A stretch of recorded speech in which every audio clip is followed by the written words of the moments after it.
नमस्कार. आपल्या अभ्यास वर्गाला आपण सुरुवात करूया. सुरुवातीला सुचिता शेवडे यांना मी विनंती करते की अभंग म्हणावा आणि आपल्या अभ्यास वर्गाला सुरुवात करावी. नमस्कार.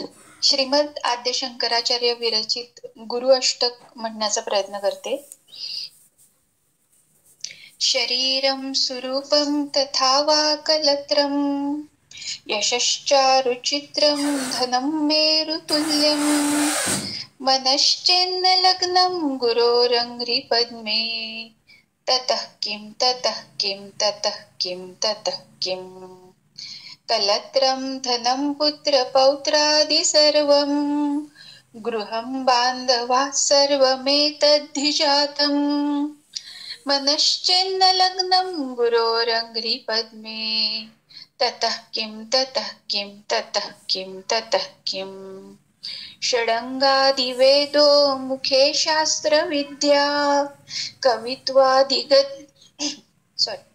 कवित्वादिगद्यं सुपद्यं करोति मनश्चेन्न लग्नं गुरोरङ्घ्रिपद्मे ततः किं ततः किं ततः किं ततः किम् विदेशेषु मान्यः स्वदेशेषु धन्यः सदाचारवृत्तेषु मत्तो न चान्यः मनश्चेन्न लग्नं गुरोरङ्घ्रिपद्मे ततः किं ततः किं ततः किं ततः किम् क्षमामण्डले भूपभूपालवृन्दै सदा सेवितं यस्य पादारविन्दम् मनश्चेन्न लग्नं गुरोरङ्घ्रिपद्मे ततः किं ततः किं ततः किं ततः किम् यशो मे गतं दिक्षु दानप्रतापात् जगद्वस्तु सर्वं करे मत्प्रसादात्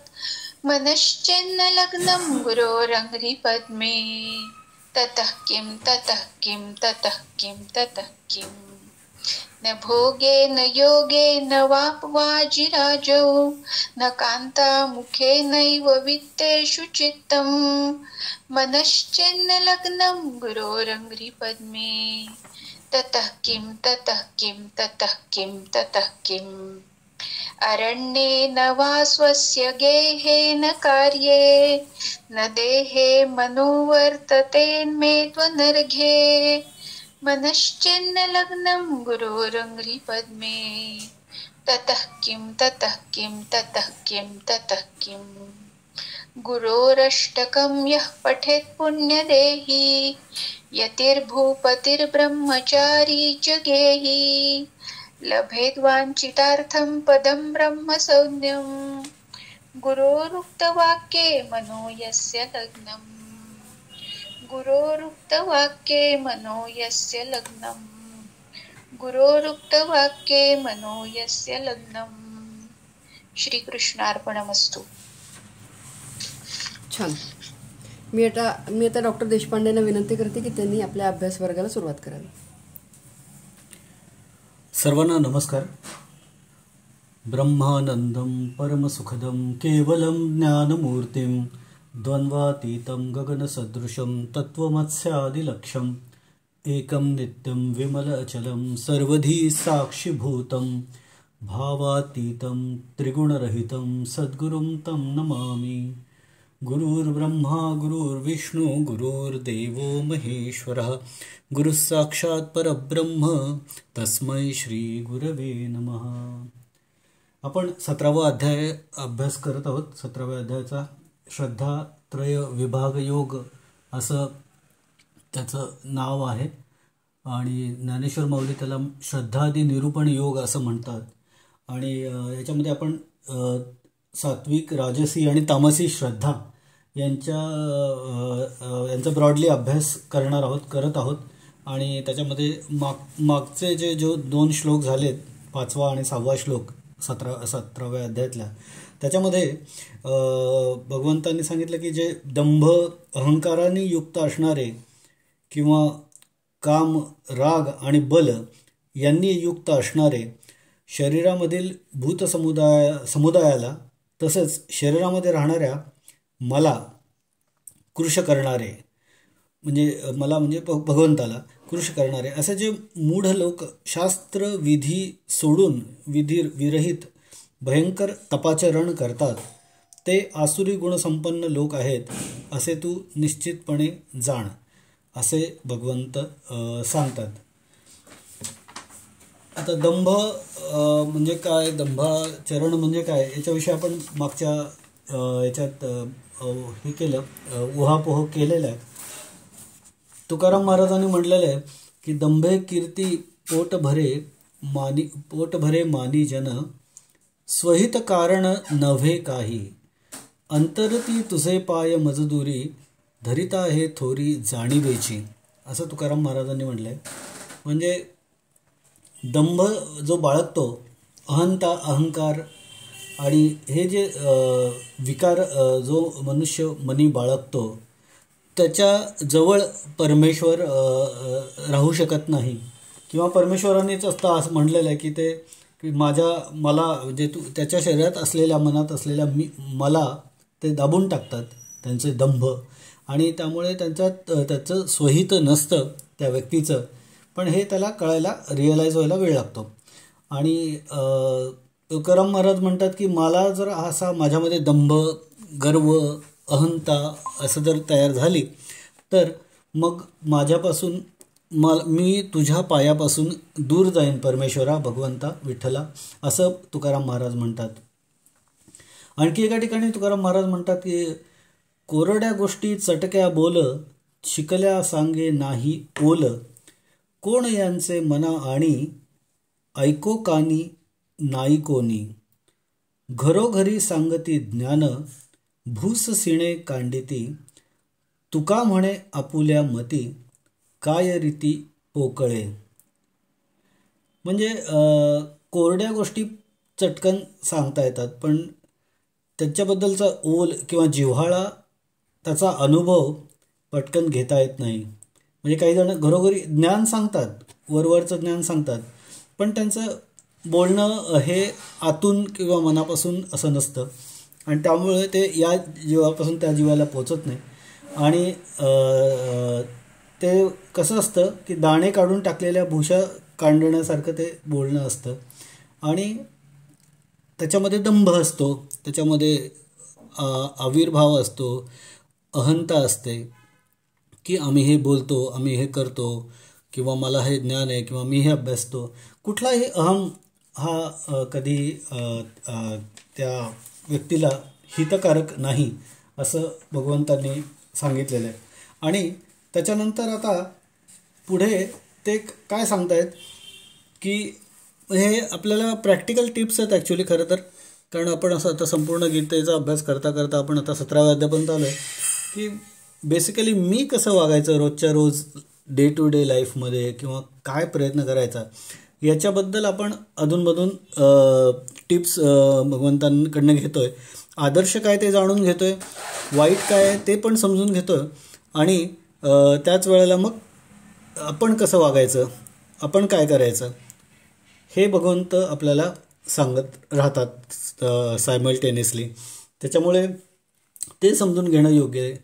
आपण रोजचं आपली जी दिनचर्या असते, प्रत्येकाचे आपापले व्यवसाय असतात, त्याच्या व्यतिरिक्त आपण उठतो, बसतो, जेवतो, खातो, पितो, आपले दैनिक व्यवहार आहेत ते करतो, आणि त्याचबरोबर सायमल्टेनियसली आपलं मन काम करत असतं.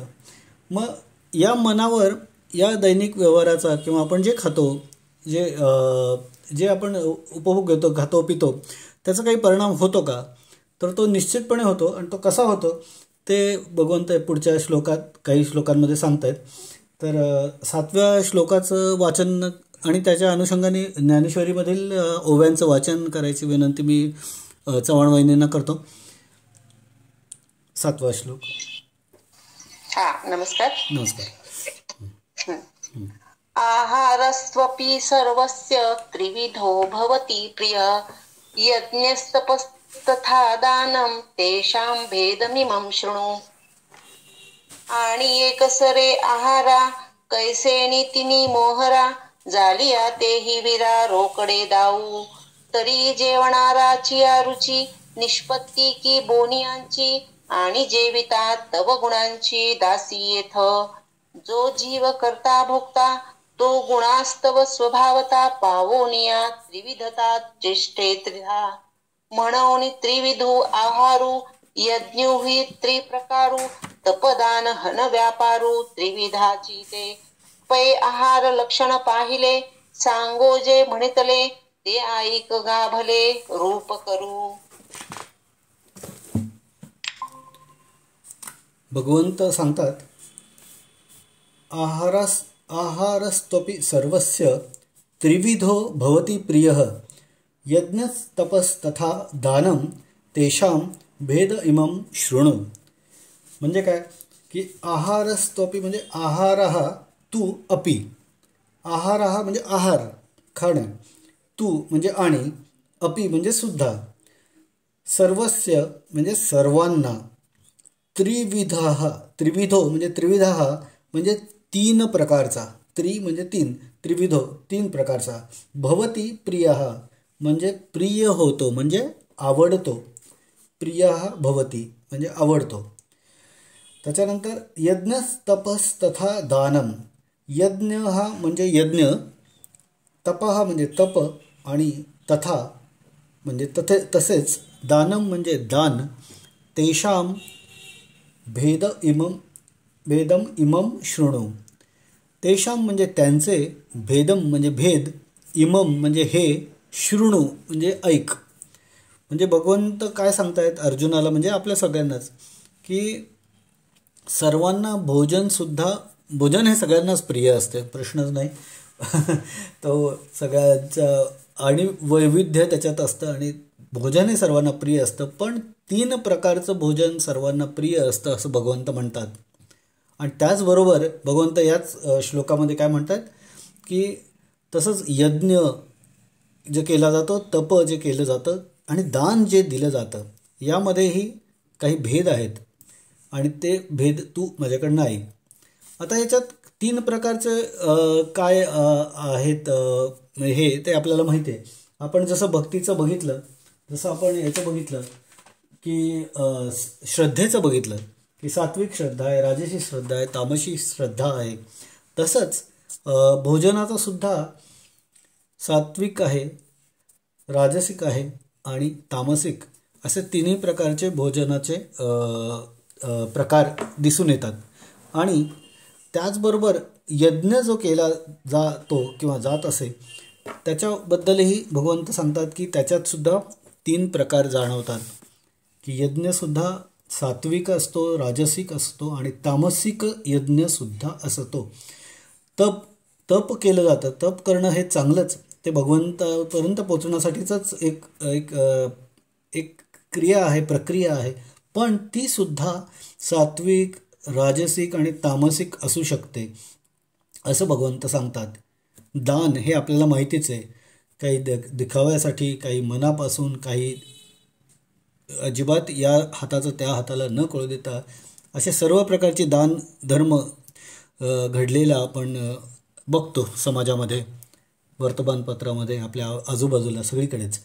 मग हे दानसुद्धा सात्विक दान असतं, राजसिक दान असतं आणि तामसिक दानसुद्धा असू शकतं.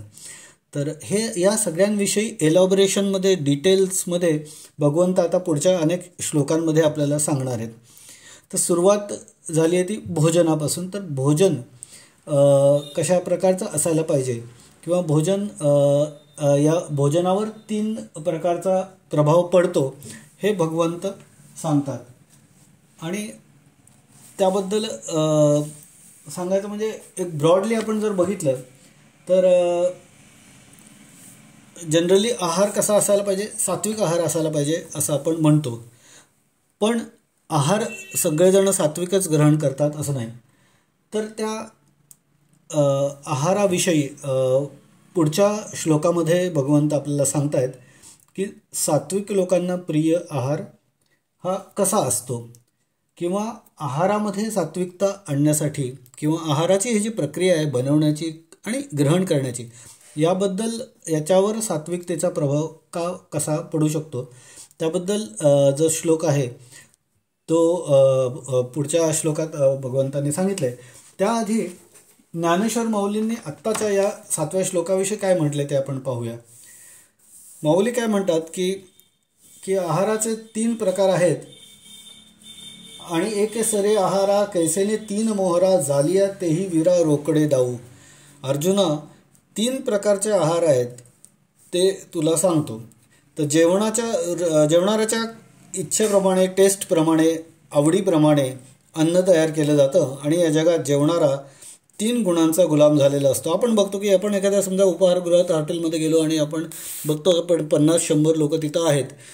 ते एका कुटुंबात सुद्धा प्रत्येकजण एकमेकांना हां तुला काय पाहिजे, तू काय घेणार, तू काय खाणार, वॉट एव्हर, म्हणजे प्रत्येकाचे आहार, त्याच्या आहार ग्रहण करण्याची जी इच्छा आहे त्या इच्छेच्या मागे सुद्धा हे सत्व, रज, तम हे गुण आणि त्याचा प्रभाव हा पडत असतो. आणि त्याप्रमाणे तो इच्छा धरतो की ही या प्रकारचा आहार मी ग्रहण करावा. आणि या जगात जेवणारा 3 गुणांचा गुलाम झालेला असतो. कारण करता भोगता जो जीव आहे, जो हे ॲक्च्युली आहार तयार करणारा जो जीव आहे किंवा तो ग्रहण करणारा जो जीव आहे तो सुद्धा 3 गुणांच्या प्रभावाने आहे. जो माणूस किंवा स्त्री स्वयंपाक करते तिच्या मनात सुद्धा सतत त्यावेळेला विचार असतात. तेही 3 प्रकारच्या गुणांनी प्रभावित असतात आणि ती वाढताना तेच विचार वेगवेगळ्या प्रकारचे तिच्या मनात 3 गुणांनी प्रभावित असतात. आणि ते ग्रहण करणारी जी व्यक्ती असते त्याच्याही मनात 3 प्रकारचे गुणांनी प्रभावित असे विचार असतात. त्यामुळे ही 3 प्रकारची कर्मे त्याच्यावर काम करत असतात. म्हणून आहार 3 प्रकारचा आहे असं भगवंत सांगतात. आणि त्याचबरोबर यज्ञही 3 प्रकारचे आहेत. दान, तप आदी व्यापारसुद्धा 3 प्रकारचे आहेत असं भगवंतांनी सांगितलेलं आहे याच्यामध्ये. आणि माऊलींनीही तेच आपल्याला थोडक्यात या 7व्या श्लोकात सांगितलेलं आहे. 8व्या श्लोकात काय म्हटलं आहे ते आपण बघूया. चव्हाण वहिनींना विनंती करतो की 8व्या श्लोकाचं त्यांनी वाचन करावं आणि आनुषंगिक ओव्यांचं सुद्धा वाचन करावं. हां. आयु सत्व बल आरोग्य सुख प्रीती विवर्धना रस्यः स्निग्धः स्थिरा हृदया आहारा सात्विक प्रिया.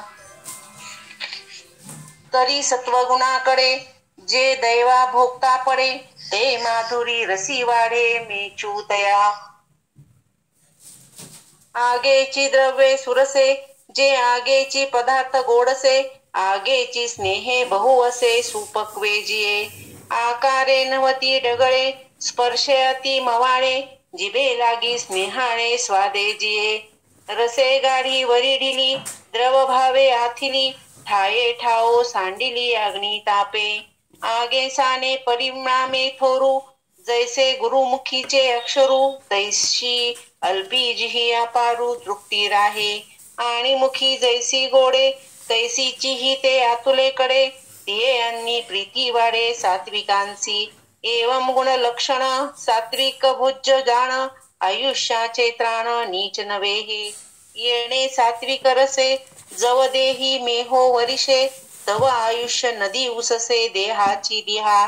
सत्वाची एकीर पाळती कारण हाची सुमती दिवसाची ये उन्नती भानु जैसा. आणि शरीरा हन मानसा बळाचा पै कुवासा हा हारू तरी दशा कैची रोगा. हा सात्विकू होय भोग्यू तैची भोगावया आरोग्यू. शरीराशी भाग्यू उदयले जाणो आणि सुखाचे देणे घेणे निके उवाया येणे हे असो वाढे साजणे आनंदेसी. ऐसा सात्विकू आहारू परिणमला थोरू करी का उपकारू सभायासी. आता राजसासी प्रीती जिही रसी आथी करू तया ही व्यक्ती प्रसंगे गा. आपल्याला सात्विक आहाराविषयी या श्लोकात भगवंत सांगतायत. आयु सत्व बल आरोग्य सुख प्रीती विवर्धना रस्यः स्निग्धः स्थिरा हृद्या आहाराः सात्विक प्रिया असं भगवंत सांगतात. आता हे मोठा शब्द आयु सत्व बल आरोग्य सुख प्रीती विवर्धना म्हणजे काय. तर आयु म्हणजे आयुष्य, आपलं लाईफ, आयुष्य. सत्व बुद्धी, सत्व म्हणजे सत्व. बल म्हणजे ताकद, बल. सत्व म्हणजे बुद्धी, बल म्हणजे बल. आरोग्य म्हणजे आपल्याला माहिती आहे आरोग्य. सुख प्रीती हे सगळे शब्द आपल्याला ओळखीचे आहेत. विवर्धना म्हणजे या सर्वांना आयुष्यासह आपल्या बुद्धिमत्तेला, आपल्या बलाला, ताकदीला, शारीरिक ताकदीला, मानसिक ताकदीला, आपल्या आरोग्याला, आपल्या मनात निर्माण होणाऱ्या सुखाला, आपल्या मनात निर्माण होणाऱ्या प्रेम, या सर्व भावनांना, चांगल्या भावनांना, सात्विक भावनांना जो वर्धन करतो, विवर्धन हा याचं जो वर्धन करतो तो सात्विक आहार. आता मग तो कसा असतो, त्याचे क्वालिटीज काय आहेत, तर तो रस्याः, स्निग्धः, स्थिरा, रुद्या आहारः सात्विकप्रिया. आता हा तो रस्या असतो, स्निग्धः असतो, स्थिरा असतो, रुद्या असतो. म्हणजे काय असतो, तर तो असा जो आहार सात्विक आहे तो रसयुक्त असतो, तो स्निग्ध असतो म्हणजे त्याच्यात तेलाचा अंश असतो, तो स्थिर असतो आणि हृद्य असतो. सात्विक लोकांना शुद्ध, सात्विक आणि सकस असा आहार आवडतो, तो प्रिय असतो त्यांना. आहार शरीराचं पोषण करतो, वर्धन करतो आणि रक्षण सुद्धा करतो. आहाराचा मनावर सुद्धा परिणाम होतो हे आपण ऐकलेलं आहे.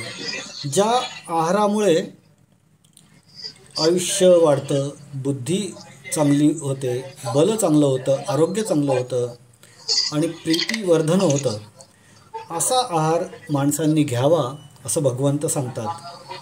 तो आहार रसयुक्त असावा, म्हणजे मधुर असावा, गोड असावा, स्निग्ध असावा म्हणजे स्निग्ध पदार्थ त्यात असावेत, स्थिर म्हणजे शरीरामध्ये ज्या पदार्थाचा कस जो आहे, कसदार अन्न जे म्हणतो आपण ते असावं. त्या पदार्थाचा कस जो आहे तो आपल्या शरीरामध्ये अधिक काळ टिकावा. म्हणजे समजा प्रोटीनेशियस आहार आहे, ज्याच्यामध्ये व्हिटॅमिन्स आहेत, मिनरल्स आहेत, असा आहार आहे. आपण जर शास्त्रज्ञांच्या दृष्टीने त्यांच्या भाषेत बोलायला गेलो तर अशा प्रकारचा आहार. आणि हृद्य म्हणजे मनाला आवडणारा, प्रिय वाटणारा, शुद्ध वाटणारा, शरीर आणि मनाला दोघांनाही प्रसन्न करणारा असा पदार्थ, असा आहार, याला सात्विक आहार असं म्हणतात. म्हणून केवळ जिभेच्या उपयोगासाठी नाही, उपभोगासाठी नाही, तर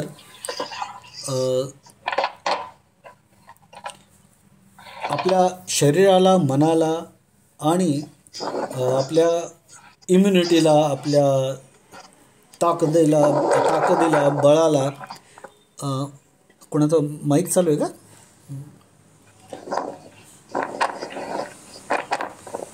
ताकदीला, बळाला जो एलिव्हेट करेल, स्ट्रॉंग करेल असा आहार म्हणजे सात्विक आहार असं भगवंत सांगतात. आपण बघतो गीता वाचताना की किती गोष्टी या इतक्या रिलेव्हंट आणि प्रॅक्टिकल आणि खरोखर आपल्या शास्त्राच्या, आपण जे आजकाल डे टू डे सायन्स, आपण विज्ञानवादी युगात आहोत, विज्ञानाचा प्रभाव आहे आणि आपण सगळ्या गोष्टी त्या क्रायटेरियामध्ये टाकून बघतो की हां या विज्ञानाला योग्य आहेत का, तरच आपण त्या मानतो. पण हे आपण गोष्टी बघतोय, आता वाचतोय, ऐकतोय, याच्याविषयी चर्चा करतोय, या अगदी क्लिअरली असं आहेत की असा आहार असावा की ज्याने आपल्याला प्लेजर मिळेल, आनंद मिळेल, फक्त जिभेला नाही. पण काही आहार असे आहेत की कदाचित जिभेला प्लेजर मिळणार नाही, पण त्याने आपली ताकद वाढेल, आपली मानसिक शक्ती वाढेल, आपली इम्युनिटी वाढेल, आपली मन प्रसन्न राहील, आपली बुद्धी सतेज होईल. अशा प्रकारचा आहार म्हणजे सात्विक आहार असं भगवंत सांगतायत. म्हणजे नॉट नेसेसरी की तो जिभेलाच गोड असेल असं नाही. गोड इन द सेन्स त्याच्यात साखर असेल, फक्त गूळ असेल असं पण नाही. पण तो अशा पद्धतीने गोड म्हटलंय त्याला की जो सर्व प्रकारच्या या भावना आपल्या चांगल्या तयार करतो आणि आपल्या आयुष्यालाही वाढवतो, आपल्या रोगप्रतिकारशक्तीला वाढवतो, आपल्या बुद्धीला वाढवतो, आपल्या शरीराच्या ताकदीला वाढवतो. आणि आरोग्य म्हणजे इम्युनिटी आलीच की आपण आपल्याला रोगांपासून दूर ठेवतो. आणि त्यामुळे आपोआपच ज्याचं healthy mind in a healthy body असं म्हणतात, त्या पद्धतीने ज्याचं बॉडी हेल्दी त्याचं माइंड हेल्दी राहणारच. त्या पद्धतीने तो आनंदी सुखी राहू शकतो. म्हणून तो सात्विक आहार अशा पद्धतीचा आहे असावा आणि तोच सर्वांनी ग्रहण करावा असं भगवंत सांगतात. आपल्याला माऊली काय म्हणतात आपण बघूयात याबद्दल. माऊलींनी काय म्हटलं की तरी सत्वगुणाकडे जे दैवे भोगता पडे तै मधुरी रसी वाढे मेचू तया. म्हणजे काय म्हणतात की जर आपल्याला भोगता म्हणजे जेवणारा जो जीव आहे, जेवणारा तो सत्वगुणाच्या उत्कर्षात पडतो तेव्हा मधुर पदार्थांच्या ठिकाणी त्याची आवड वाढते. जेव्हा आपल्याला सात्विक गोष्टी खाण्याकडे आपला कल जातो तेव्हा आपल्या मधुर पदार्थांच्या ठिकाणी आपली आवड वाढते. अंगेची द्रव्ये सुरसे जे अंगेची पदार्थ गोडसे अंगेची स्नेहे बहु असे सुपक्वे जिये. जे पदार्थ स्वभावतच म्हणजे त्याच्या ओरिजिनलीच चांगले रसभरीत असतात आणि जे पदार्थ म्हणजे ओरिजिनलीच गोड असतात, जे पदार्थ स्वभावतः म्हणजे स्निग्ध असतात. स्निग्ध म्हणजे थोडंसं त्याच्यामध्ये ऑइलचा भार आहे की जेणेकरून अगदी आपल्याला माहिती आहे की ऑइलचा उपयोग अगदी मेंदूची बुद्धी वाढण्यापर्यंत किंवा बुद्धी सतेज करण्यापर्यंत म्हणजे याच्या फंक्शनपर्यंत नर्व्हन फंक्शनसाठी स्निग्ध पदार्थांची गरज आहे. आणि जे पदार्थ परिपक्व असतात सुपक्वे जी आहे. सात्विक आहार म्हणजे काय तर तो अंगेची गोडसे तो थोडासा गोडसर असावा, तो स्नेह असावा, त्याच्यात स्नेहाने तो तयार केलेला, स्नेहाने वाढलेला आणि त्याच्यामध्ये पण स्नेह असावा, त्याच्या चवीमध्ये तो सुपक्वे असावा म्हणजे चांगला पचायला पक्व झालेला असावा, चांगला शिजलेला, चांगला तयार केलेला असावा, असा तो पदार्थ असावा. आकारे नवती डगळे स्पर्शे अति मवाळे जिभे लागी स्नेहाळे स्वादे जिये. भाषा किती माऊलींची छान गोडसर आहे बघा. आकाराने मोठे आणि बेडब असत नाहीत. कुठले सात्विक आहार, सात्विक पदार्थ हे आकाराने फार मोठे नसतात, बेडब नसतात, स्पर्शाला अतिशय मऊ असतात आणि जिभेला आवडणारे आणि चवदार असतात असं त्यांनी म्हटलेलं आहे. रसे गाढी वरी ढिली द्रव भावे आथिली ठाये ठावो सांडिली अग्नितापे. म्हणजे रसाने अतिशय भरलेले असतात, शिवाय त्यांची साल पोकळ असलेले असतात, ओलेपणाने संपन्न असतात आणि खरोखर अग्नीच्या उष्णतेपासून सुटलेले असतात. म्हणजे फार गरम नाही, फार थंड नाही, फार म्हणजे चिकट नाही, फार म्हणजे थोडेफार ओले, थोडेफार थोडे सेमी ड्राय, सेमी लिक्विड अशा टाईपचे असतात. अंगे साने परिणामे थोरू जैसे गुरुमुखीचे अक्षरू तैशी अल्पी जिही अपारू तृप्ती राहे. ज्याप्रमाणे गुरुने केलेल्या उपदेशाचे शब्द असतात ते अगदी थोडके शब्द गुरु सांगतात आणि त्याचा परिणाम मोठा असतो, त्याप्रमाणे जो आहार दिसायला अगदी थोडा असतो परंतु जो सेवन केला तर त्याच्यामुळे कल्पनेबाहेर तृप्ती पूर्ण होते. आता याच्यात मला 2 उदाहरणं आठवतात. गुरूंचं वाक्य, उपदेशाचे शब्द थोडके असतात पण त्याचा परिणाम मोठा असतो. याच्यावर मला आठवलं की कबीर जेव्हा गुरूंचा शोध घेत होते, आता नुकतीच गुरुपौर्णिमा झाली, आपण सर्वांनी आपापल्या गुरूंना स्मरण त्यांचं केलेलं आहे या आठवड्यात. आणि कबीर एका मुस्लिम विणकरांच्या घरी वाढले आणि त्यांचं ओढा काशीत वाढल्यामुळे असेल किंवा हे असेल, पण त्यांचा ओढा असा होता की त्यांना गुरुची आवश्यकता वाटत होती.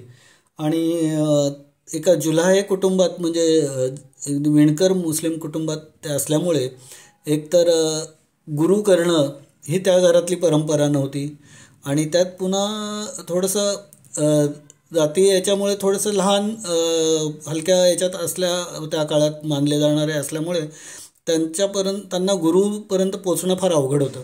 मग ते काशीच्या घाटांवर बसत आणि ते बघत की मुलं अध्यायन करतायत, गुरु अध्यापन करतायत आणि खूप छान असं वातावरण त्या काशीच्या अनेक घाटांवर त्यांना बघायला मिळायचं आणि त्यांना असं वाटायचं की आपल्यालाही गुरु असावा आणि त्यांनी आपल्याला काहीतरी चांगली दीक्षा द्यावी.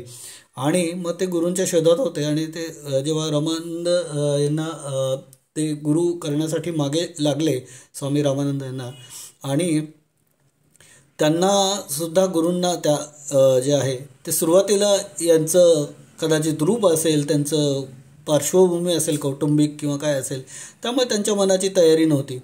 आणि मग यावेळेला ते कबीर काय करायचे की सरळ रामानंद स्वामी जेव्हा घाटावरनं अंघोळ करून त्यांच्या मठात जायचे पायऱ्या चढून, तेव्हा त्या पायऱ्यांपाशी ते बसून राहायचे आणि त्यांना विनंती करायची की मला गुरु, मला शिष्य करून घ्या, मला शिष्य करून घ्या. आणि हे गुरु रामानंद मात्र त्यांच्याकडे दुर्लक्ष करत किंवा त्यांच्या ह्याच्यात ते ह्याच्यात असत जपात वगैरे, आणि ते मठात निघून जात. आणि मग पुढे त्यांना कबीरांना एवढं डेस्परेशन झालं की त्यांच्या वाटेवर आडवे झोपून राहू लागले, जेणेकरून त्यांनी त्यांच्याकडे दुर्लक्ष करू नये. आणि अशा वेळेला एकदा त्यांना त्या गुरूंनी अगदी हा आडवा रस्त्यात आल्यावर त्यांना म्हणले, राम नाम जपो, राम राम राम राम राम राम, एवढंच ते म्हणले. हे 2 शब्द, 2 अक्षराचा एक शब्द ते म्हणले. आणि कबीरांना वाटलं की हाच आपल्याला गुरुमंत्र गुरुने दिलेला आहे. म्हणजे आता या वाक्यावरून मला आठवलं की गुरुनी उपदेशाचं केलेलं थोडंसं, म्हणजे ज्ञानेश्वर माऊली म्हणतात की आंगे साने परिणामे थोरू जैसे गुरुमुखीचे अक्षरू. ते 2 अक्षरांचा एक शब्द राम कबीरांनी ऐकला आणि तेच त्यांच्या आयुष्याचं कारण बनलं. आणि अशा वेगळ्या कुटुंबात जन्माला येऊनसुद्धा रामाची, रामतत्वाची, रामस्मरणाची त्यांनी पूर्ण सेवा केली. आणि असंख्य अभंग, पदे, दोहावली, रमैनी, त्यांनी लिहिलेलं रमैनी म्हणून काव्य जे आहे ते रमैनी म्हणजे हे रामाला उद्देशून, रामाला रिस्पेक्ट म्हणून लिहिलेलंच काव्य असं मानलं जातं. आणि या 2 अक्षरांचा त्यांच्यावर असा प्रभाव पडलेला दिसतो. आणि त्या 2 अक्षरांनीच त्यांच्या आयुष्याची तृप्ती झाली असं म्हणता येईल. तसं माऊलींनी इथं म्हणलं आहे की गुरूंनी केलेल्या उपदेशाचे थोडकेच शब्द पण त्याचा परिणाम मोठा असतो. आणि आहार जो दिसायला अगदी थोडा असतो पण सेवन केल्यावर कल्पनेबाहेर तृप्ती देतो, तसा आहार म्हणजे सात्विक आहार असं ज्ञानेश्वर माऊली म्हणतात. पुढे काय म्हणतात माऊली की आणि मुखी जैसे गोडे तैसे चिहे ते आतुलेही कडे, तिये अन्नी प्रीती वाढे सात्विकांसी. म्हणजे ते पदार्थ जसे तोंडाला गोड लागतात तसेच नुसते गोड लागत नाहीत, ते आतून हितकारक असतात. म्हणजे आपण बघतो की नॉर्मल चहा सोडून आता आजकाल लोक गुळाचा चहा प्यायला लागलेत परत एकदा. कारण काय की कदाचित साखरेपेक्षा गुळात सात्विकता आहे असा आता समज पुन्हा वाढलेला आहे, किंवा सात्विकता त्याच्यामध्ये जास्ती आहे. आणि मधुमेह नावाचा प्रकार आता इतक्या जगात वाढलेला आहे की त्याला टाळण्यासाठी सुद्धा लोक अशा पद्धतीने करत आहेत. म्हणजे जे आहार आहे तो आपला फक्त जीभ आणि मनाचे चोचले पुरवणे असा नसावा, तर तो तोंडाला गोड लागला पाहिजे पण तो आतून आपल्याला हितकारक सुद्धा असायला हवा. त्या अन्नाच्या ठिकाणी सत्वगुणी लोकांचं मग प्रेम वाढतं. म्हणजे सात्विक जे लोक असतात किंवा सात्विक मनोवृत्तीचे जे लोक असतात त्यांना सात्विक आहार असा प्रकारचा आहार आवडतो. कशा प्रकारचा की जो चवीला गोड असेलच पण त्यातून हितकारक सुद्धा असेल. पुढे माऊली काय म्हणतात की एव गुण लक्षण सात्विक भोज्य जाण आयुष्याचे त्राण नीच नवे हे. त्याप्रमाणे सात्विक आहार असे जे गुण आहेत तसा असतो आणि हे नित्य नवे आयुष्याचे रक्षण आहे असं समज. म्हणजे सात्विक आहार हाच आपल्या आयुष्याचं, आपल्या मनाचं रक्षण करणारा आहे असं अर्जुना तू समज. येणे सात्विक रसे जव देही मये हो वरिषे तव आयुष्य नदी उससे देहाची देहा. जेव्हा हा सात्विक आहार रूपी मेघ देहामध्ये वर्षाव करतो तेव्हा आयुष्यरूपी नदी दिवसेंदिवस जास्त वाढत जाते. म्हणजे चांगलं good food leads to longevity of life. आयुष्याचं आयुर्मान जे वाढतं ते चांगला आहार जर घेतला तर वाढतं. आपण बघतो की मागच्या शतकात, त्याच्या मागच्या शतकात शतायुषी लोकांची संख्या म्हणजे साधारणतः 2 शतकं पूर्वीपासून खूप जास्ती होती. पण नंतर इंग्रज आले किंवा दारिद्र्य आलं किंवा विषमता आली किंवा चांगल्या शेती चांगलं हे याचं प्रोडक्शन कमी झालं असेल, काय झालं असेल, पण मग पुन्हा आयुर्मान माणसांचं घटत गेलं. आता पुन्हा वैद्यकीय इम्प्रूव्हमेंटमुळे ते वाढतं आहे, पण आहार जो प्रकार आहे त्याच्यामध्ये खूप फरक आला आहे.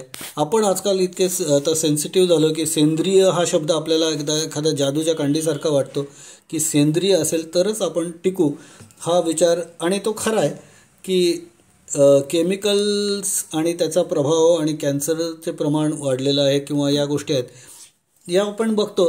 या सात्विक आहाराला छेद देणाऱ्या होत्या, पण आपल्याला म्हणजे सगळ्या सोसायटीलाच ते टाळणं अवघड होतं, कारण इंडस्ट्रियलायझेशन वाढलेलं आहे आणि त्याच्यामुळे केमिकल आणि पेस्टिसाइड्स याचा वापर वाढलेला आहे. प्रोडक्शनसाठी शेतकरी त्याच्याकडे जातो आणि त्यामुळे हे आपल्याला न टाळता येण्यासारख्या गोष्टी होत्या की आपल्या आहारातनं आपल्याला या सगळ्या जिभेला कदाचित ठीक असतील, पण आरोग्याला मात्र अहितकारक अशा गोष्टी आपण कन्झ्युम करत गेलो वर्षानुवर्ष.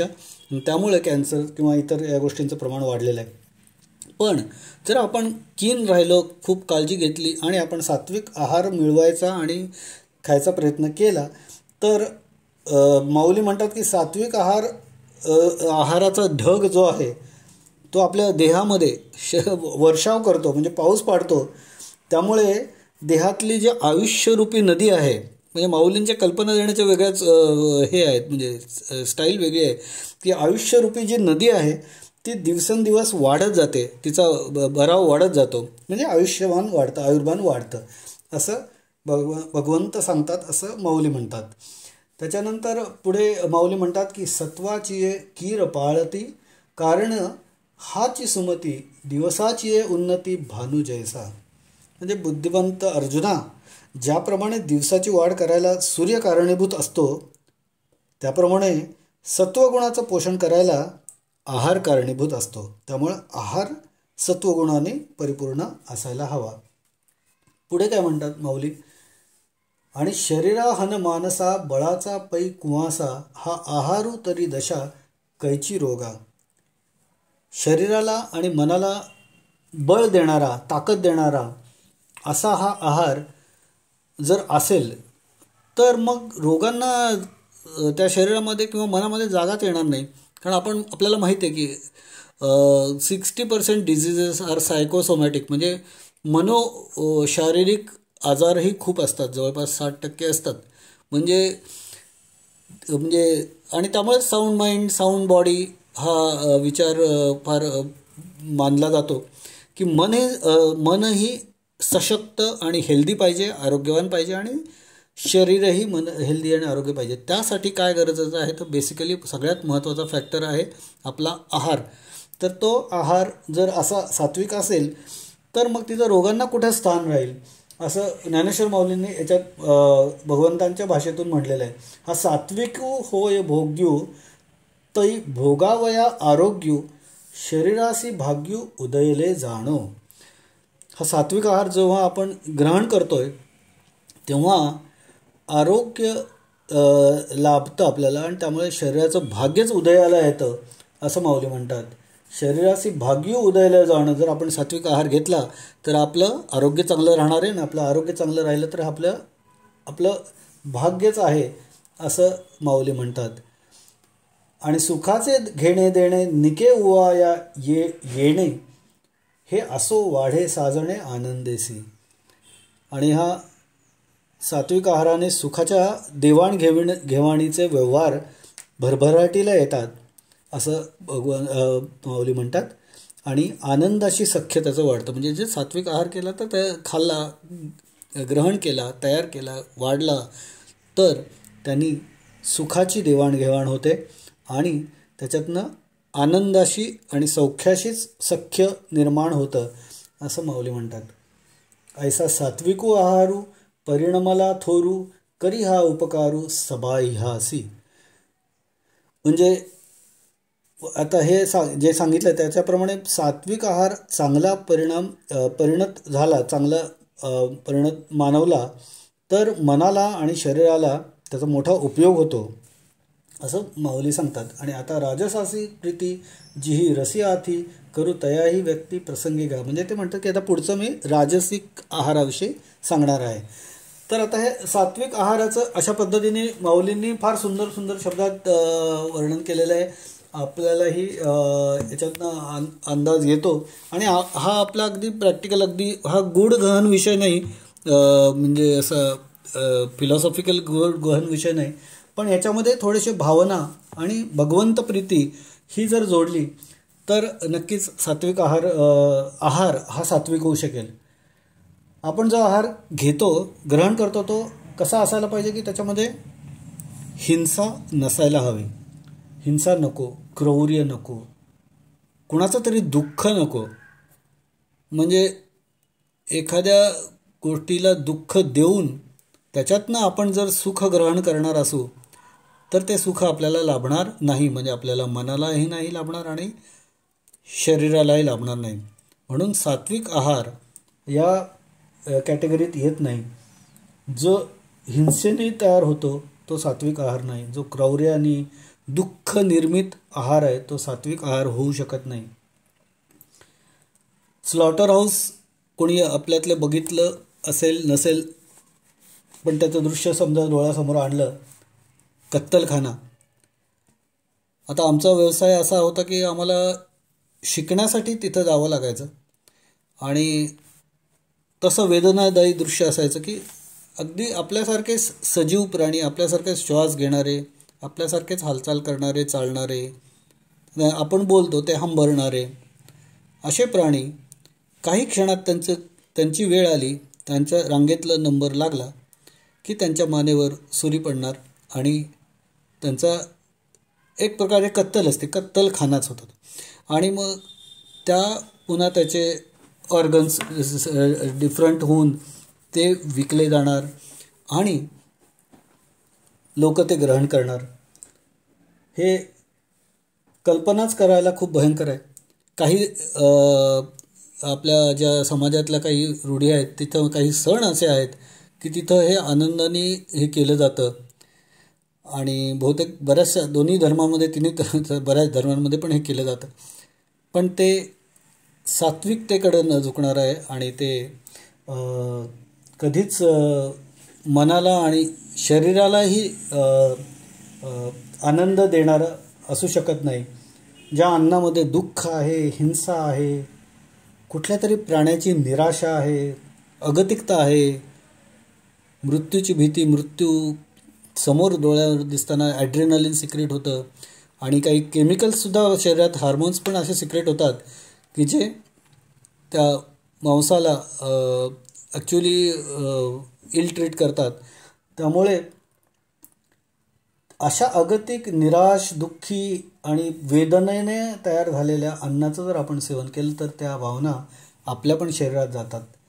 आणि त्यामुळे असं अन्न म्हणजे मांसाहार ग्रहण करणं हे वर्ज्य असावं असं सांगितलं जातं. आणि सात्विक आहारामध्ये हा आहार कधीच समाविष्ट होऊ शकत नाही. आणि आपण बघतो की हे नुसतं हे मांसाहार झालं की हे पिरियड अगदी क्लिअर कट ही आहे, स्ट्रेट लाईन आहे की शाकाहार आणि मांसाहार क्लिअर कट आहे की मांसाहार हा हिंसेतूनच तयार होतो. कधी कोणी कोकणाच्या समुद्रकिनाऱ्यावर गेला असेल तर सकाळी लवकर उठून तुम्ही जर बीचवर जाऊन बघितलं तर एक रापण नावाचा प्रकार असतो. होड्या जे असतात त्या मच्छीमार लोकांच्या असंख्य होड्या तिथं हे झालेले असतात, नांगर टाकलेले असतात आणि त्यांच्या जाळ्यांमध्ये सापडलेले हजारो मासे असे किनाऱ्यावर आणले जातात. आणि ते पाण्याच्या अभावी म्हणजे उड्या मारत असतात. म्हणजे असे दुरून असं वाटतं की एखादा हे आहे, कारंजा आहे का काय, इतके उडत असतात, खाली पडत असतात हजारो मासे एकाच वेळी. आणि ते दुरून जरी दृश्य जरा ते गमतीशीर वाटलं तरी जवळ येऊन बघितलं तर त्या असंख्य प्राण्यांच्या, असंख्य छोटे असोत प्राणी, मासे असोत, छोटे असोत, देह छोटा असेल, पण त्यांना ज्या प्रत्येकाला होणाऱ्या त्या वेदना असतील आणि ते झुंजत असतील मृत्यूशी ते बघून पुढे यातून हे ग्रहण करून ज्यांना कोणाला त्याचा आनंद मिळणार आहे असं वाटतं त्यांच्याबद्दल आपल्याला कीव येते की हे खरोखरच त्यांना मनापासून लाभणार आहे का. आणि सात्विक आहाराच्या व्याख्येत हे कुठंच बसत नाही. शाकाहार म्हणजे हे जे आहे की ग्रीन्स आणि व्हेजिटेबल्स हे त्यातल्या त्यात आहे की त्याच्यामध्ये कुठली हिंसा अवलंबून नाही आहे. आता व्हेगन नावाची एक संस्कृती वाढली आहे. व्हेगन संस्कृतीमध्ये असं म्हणतात की ॲनिमल ओरिएंटेड ॲनिमल डिराईव्ड कुठलंच फूड घ्यायचं नाही, कुठल्याच गोष्टी वापरायच्या नाहीत. म्हणजे गाईपासून मिळालेलं दूधसुद्धा प्यायचं नाही, याच्या चामड्यापासून बनवलेले शूज वापरायचे नाहीत, मेंढीच्या केसांपासून बनवलेले लोकरीचे कपडे वापरायचे नाहीत आणि म्हणजे दुग्धजन्य पदार्थ वापरायचे नाही, नॉनव्हेज तर नाहीच नाही. अशा पद्धतीची संस्कृतीसुद्धा आता वाढत चाललेली आहे. आणि त्याला मग काउंटरॅक्ट करायला काही लोक म्हणतात जे मांसाहारी असतात की ते म्हणतात की तुम्ही पण झाडांचे खून करताच की, तुम्ही त्यांचं गळा दाबताच. तर ॲक्च्युली नर्वाईन सिस्टीम अशी नसते यांना, झाडाला किंवा म्हणजे वृक्षांना वगैरे त्यांना, त्यामुळे मानसिक त्याचा वेदना जो प्रकार आहे तो होत नसतो, पण प्राण्यांना तो निश्चित होतो. आणि त्यामुळे तेवढा एक फरक आहे. मनुष्याला जगायचं असेल तर तेवढं त्याला ते करावंच लागणार. त्यामुळे आपण शाकाहार हा सात्विक आहाराच्या सगळ्यात जवळ जाणारा आहार आहे असं मानायला हवं.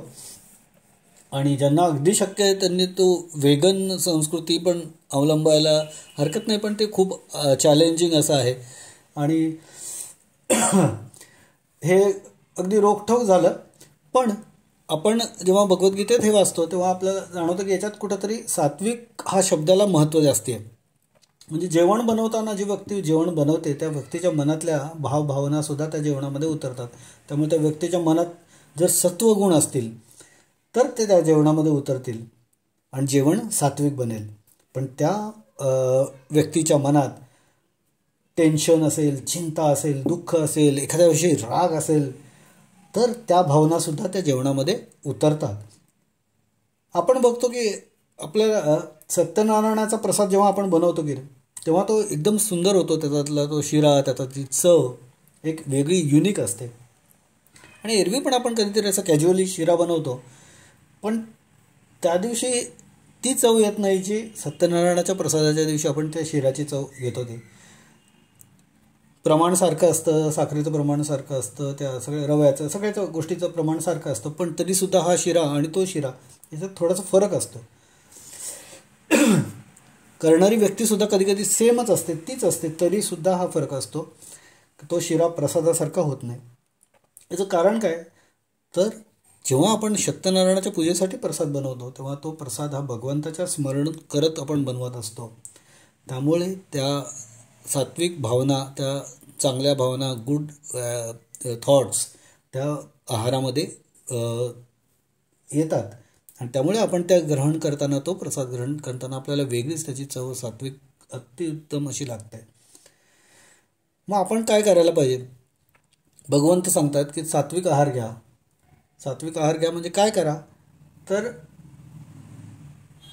ते त्यांनी आधीच सांगितलेलं की तू मन है मीची करी, तुमच्या मनात मला ठेवा आणि तुम्ही दिनक्रम तुमचा आचरा, म्हणजे तुम्हाला कुठल्याही गोष्टीचा ताण येणार नाही, दुःख होणार नाही, त्रास होणार नाही आणि तुम्ही सगळं आयुष्य चांगल्या प्रकारे सुखाने हे करू शकाल.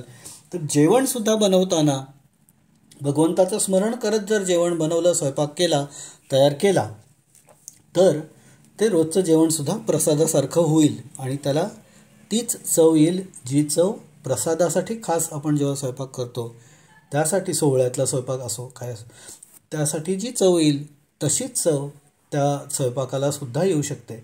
स्वयंपाक करताना सतत नामस्मरण करत राहणं हे काही अवघड नाही, पण त्याला एक स्वभावाचा, सवयीचा भाग आपण बनवायला हवा. आणि असं जर करू शकलो आपण तर तो स्वयंपाकसुद्धा प्रसादच होईल. मग काय करता येईल आपल्याला की आपण स्वतः नामस्मरण करू शकतो स्वयंपाक करताना, किंवा एखादं भजन, एखादं व्याख्यान, एखादं प्रवचन त्यावेळेला ऐकत राहायचं, कीर्तन एखादं ऐकत राहायचं, भक्तिगीतं ऐकत राहायचे. मोठ्या आवाजात कोणी त्या काळात भांडू नये, बोलू नये आणि स्वयंपाक करता करता एकमेकांशी किंवा एकमेकांशी काहीतरी एखाद्या विषयी वाईट बोलणं किंवा काही भांडणांची चर्चा करणं, कोणाविषयी काहीतरी वाईट इकडून तिकडं पसरवणं, अशा गोष्टी कधी स्वयंपाकघरात होऊ नयेत आणि गॉसिप्स होऊ नयेत. आणि त्यामुळे हे जर आपण साधू शकलो तर निश्चितच आपला जो स्वयंपाक आहे, रोजचा स्वयंपाक आहे, तो अगदी सात्विक असा स्वयंपाक होईल आणि रोजच्या रोज त्या कुटुंबातले सर्वजण सात्विक आहार ग्रहण करतील आणि मग त्यांना आयुः आणि बल, मन हे सगळं त्यांचं चांगलं होईल, आयुर्मान चांगलं होईल असं भगवंत सांगतात. हे प्रत्येकाने अवलंबावं असं भगवंत सांगतात.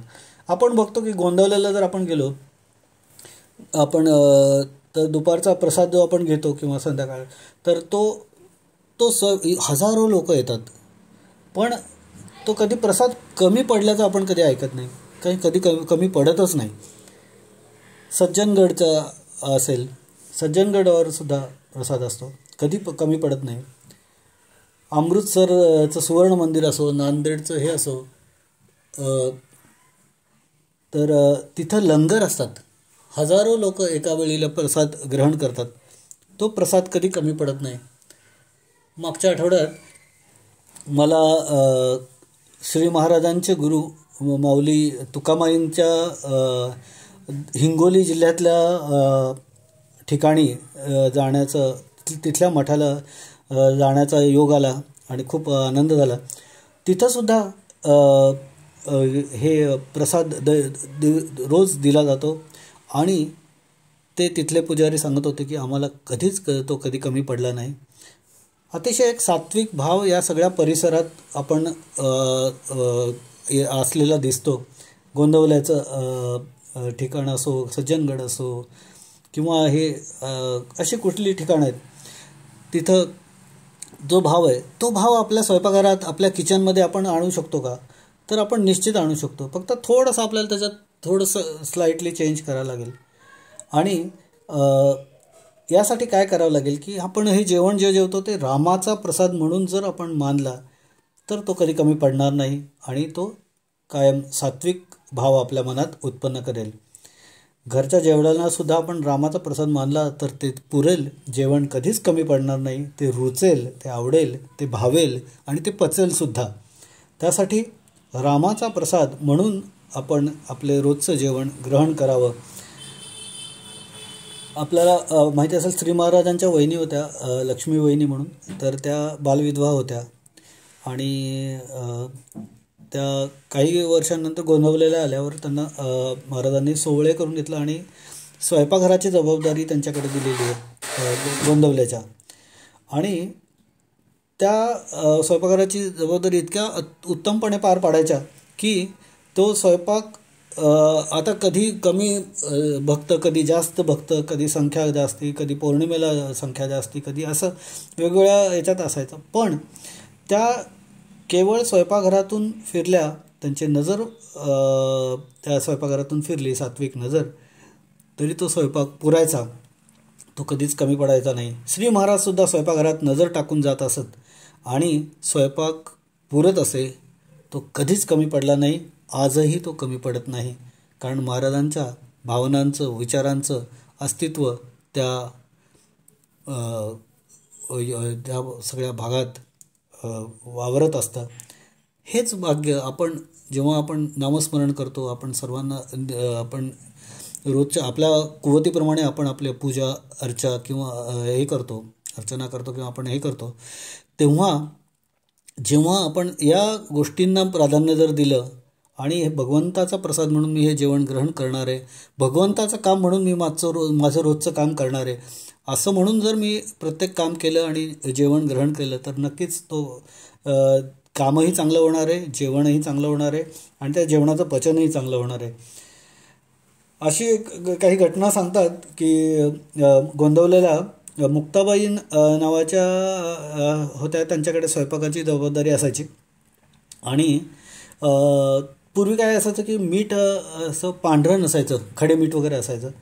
आणि पांढरे मीठ नंतर नंतर यायला लागलं ते तेव्हा ते साखरेसारखं दिसायचं पांढरं. तेव्हा पांढऱ्या मिठाची सवय नव्हती. पूर्वी खडे मीठ असं पिवळसर असं असायचं. त्यामुळे साखरेसारखं ते दिसायचं.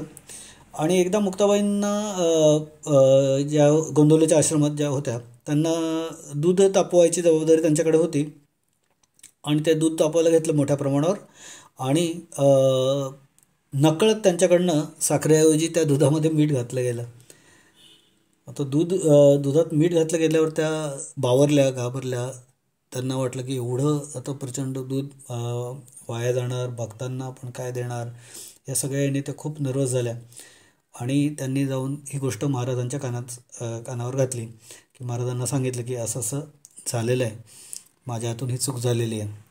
महाराज शांत होते, श्री महाराज शांत होते. ते म्हणले काही काळजी करू नकोस, तू ही जी गोष्ट घडली आहे ती रामापाशी जा आणि रामाच्या कानावर घाल आणि रामाच्या पायाचं तीर्थ या दुधामध्ये घाल.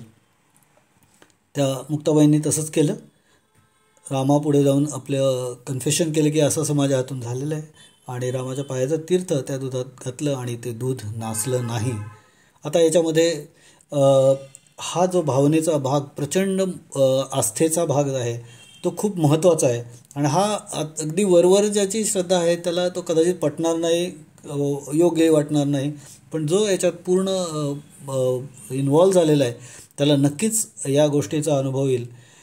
गोंदवल्यात अशी आणखी एक घटना घडलेली सांगितली जाते की एकदा बासुंदी बनवायचं चाललं होतं त्या याच्या स्वयंपाकघरामध्ये. आणि ते जे बासुंदी बनवणारे जे होते त्यांच्या हातून चुकून एकदा दुधात वेलचीचे पूड टाकण्याच्या ऐवजी चुकून त्याच्यात हिंग टाकलं गेलं. आणि इतकं गडबडीत होतं सगळं की बासुंदी वाढायची होती प्रसादामध्ये.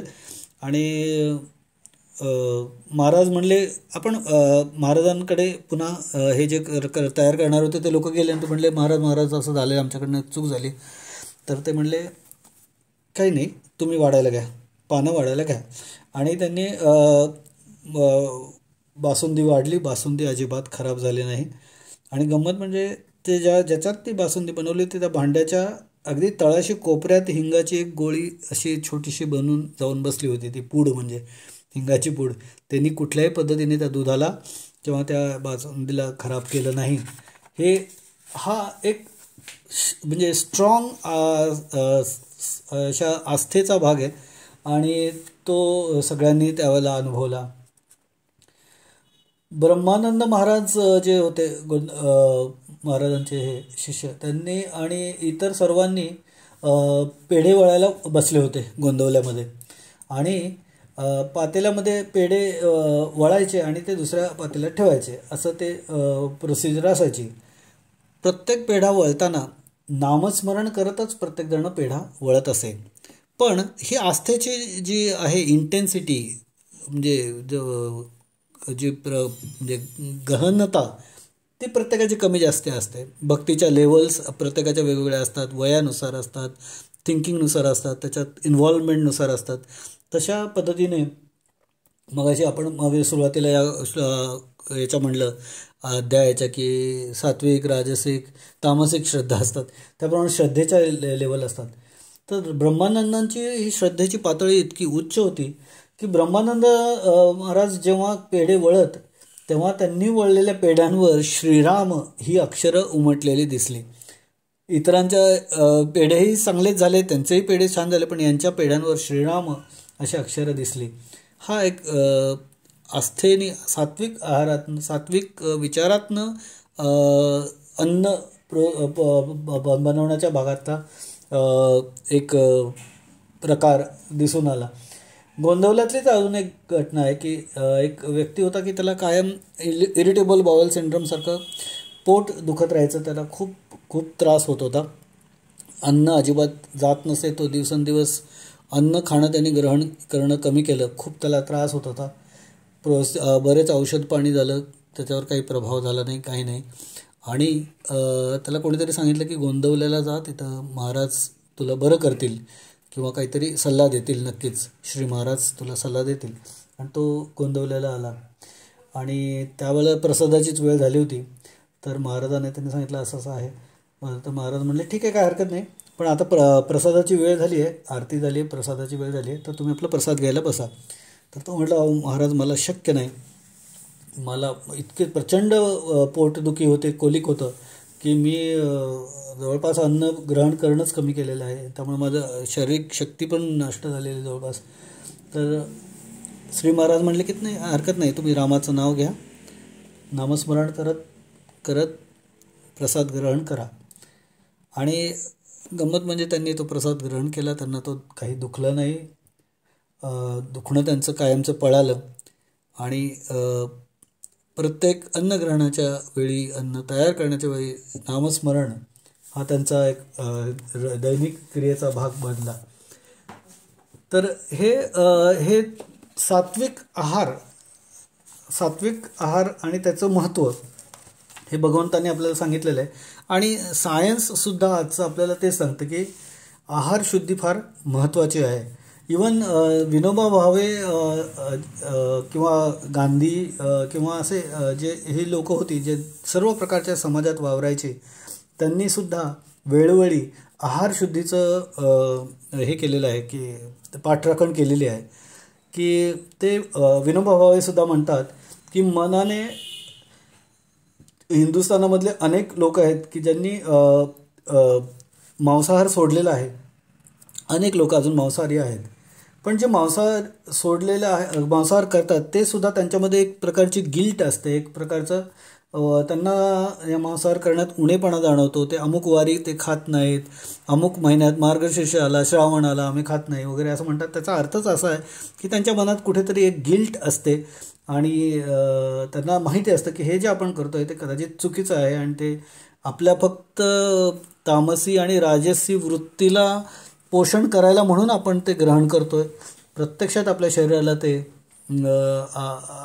म्हणजे योग्य नाही किंवा ते फायदेशीर नाही. पण मनाचे चोचले राजसी तामसी भावना, त्या दोन गुणांचा प्रभाव याच्यामुळे मांसाहाराचं प्रमाण जास्त आहे आणि ते हळूहळू कमी होत चाललं आहे. याबद्दल विनोबा भावे त्यांच्या पुस्तकात म्हणतात की मला आता खूप समाधान वाटतं की लोकांमध्ये ही जाणीव आता वाढत चालली आहे आणि लोक शाकाहाराकडे वळू लागलेले आहेत. आता काही ठिकाणी असं आहे की बंगाल असेल, कोकण भाग असेल किंवा जर समुद्रकिनाऱ्याचा भाग असेल की जिथं म्हणजे फक्त भात असतो आणि इतर गोष्टी अवेलेबल नसतात. पण जेव्हा या मांसाहारामध्ये जे वेदना इतर प्राण्यांच्या आणि त्या हे दिसतात,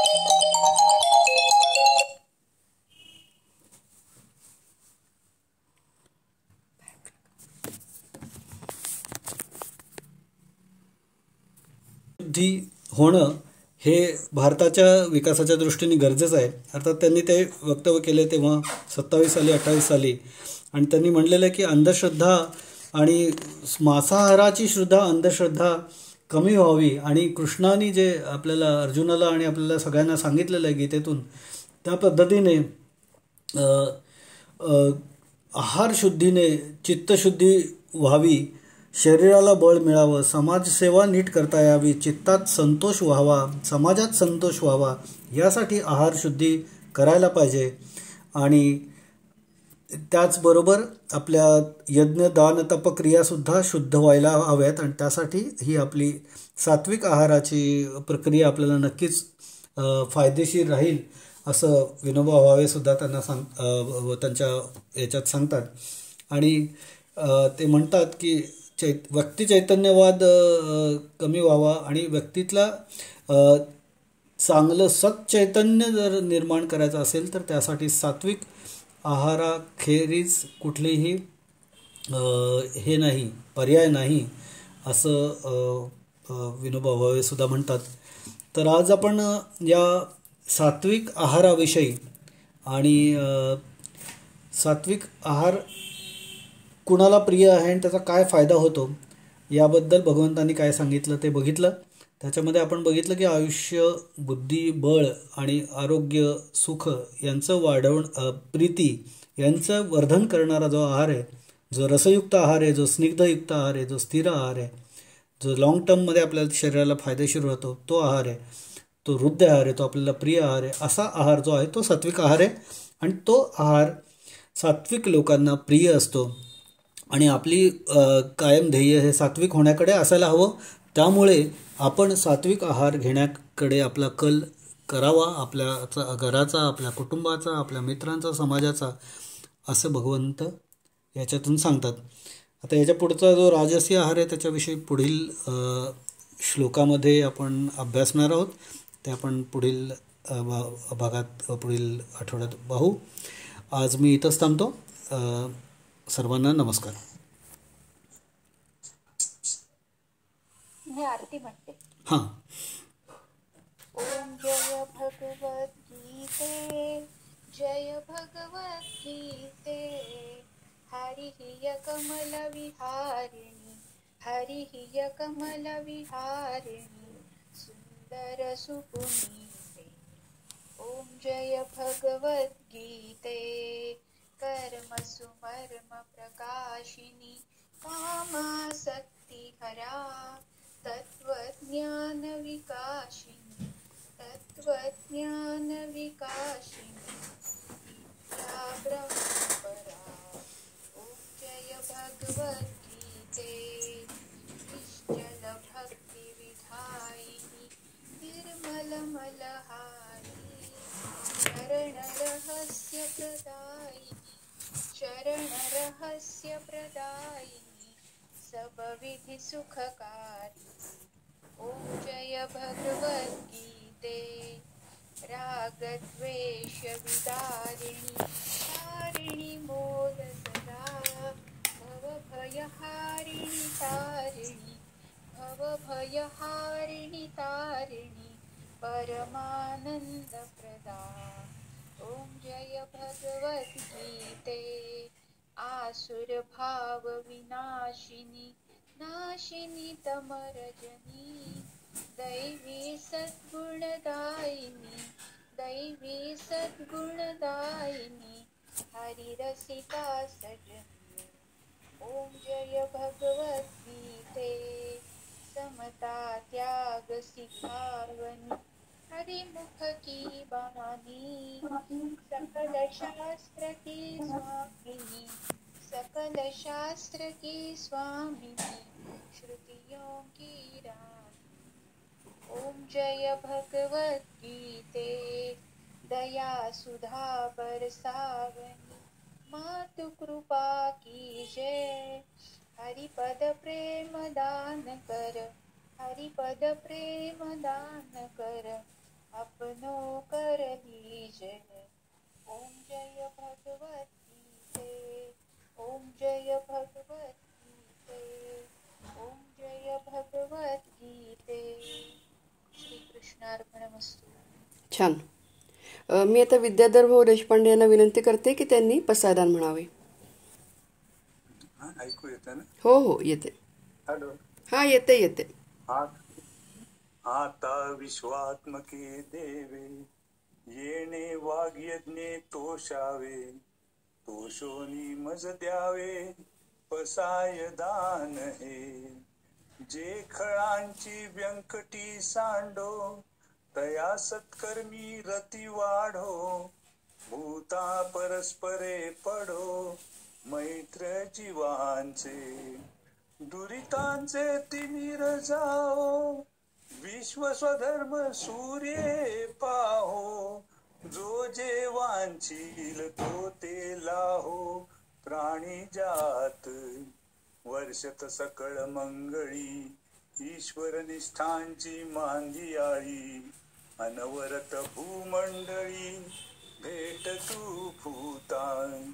चला कल्पतरूंचे आरव चेतना चिंतामणींचे गाव. बोलते जे अर्णव पियुषाचे. चंद्रमे जे अलांछन मार्तंड जे तापहीन. ते सर्वाही सदा सज्जन सोय रे हो तू. किंबहुना सर्व सुखी पूर्ण होऊनी तिही लोकी. भजिजो आदि पुरुषी अखंडित.